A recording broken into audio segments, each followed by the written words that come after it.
c'est très compliqué de faire consentir un certain nombre d'efforts. Sachant qu'en matière de fiscalité, nous sommes déjà à un niveau de prélèvement obligatoire qui est très important. Et donc, aller encore davantage de ce côté-là paraît assez ardu. L'autre volet, ce serait tailler dans les dépenses. Mais c'est mis en place ce que moi j'appelle un modèle stato-consumériste, c'est-à-dire un modèle économique qui fonctionne d'abord sur la consommation plus que sur la production et qui fait jouer à la dépense publique un rôle majeur. Très concrètement, partout où vous allez en France, dans beaucoup de villes où les usines ont fermé, aujourd'hui, le premier employeur, c'est l'hôpital public ou la mairie. Et quand vous avez... Mais ça ne peut pas tenir.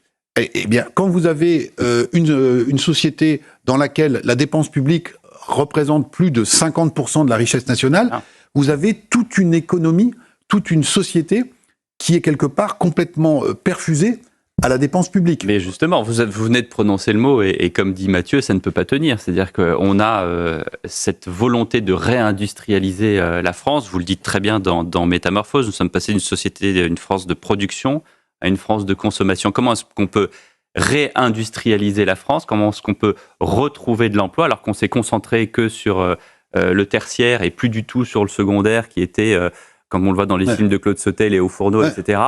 Et aujourd'hui, ne plus envoyer tout le monde justement vers l'hôpital public ou vers les fonctions publiques, parce que c'est que là où il y a du boulot. Alors, on peut faire encore des réformes structurelles aujourd'hui en France. Vous voyez que cette société s'est métamorphosée, notamment à la suite de ces choix conscients ou non qui ont été faits.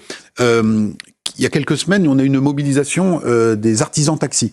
On peut se dire, là, on est sur une corporation qui est totalement, comme son nom l'indique, indépendante, et on est très loin de la dépense publique. Pourquoi se mobilisaient-ils? Ils se mobilisaient parce que dans le cadre des économies qui vont être demandées à la sécurité sociale, on voulait renégocier la convention qui les lie entre la sécurité sociale et leur corporation sur ce qu'on appelle les transports médicalisés, c'est-à-dire quand un taxi va prendre en charge un patient pour aller passer des examens à l'hôpital, le ramener chez lui. Dans beaucoup de villes de province, ce type d'activité, c'est 70% du chiffre d'affaires des artisans taxis. Et on pourrait multiplier à l'infini ces exemples de très nombreuses corporations qui, aujourd'hui, vivent de la dépense publique. Ce sont autant d'exemples des métamorphoses de la France que vous citez justement dans votre dernier livre. Merci.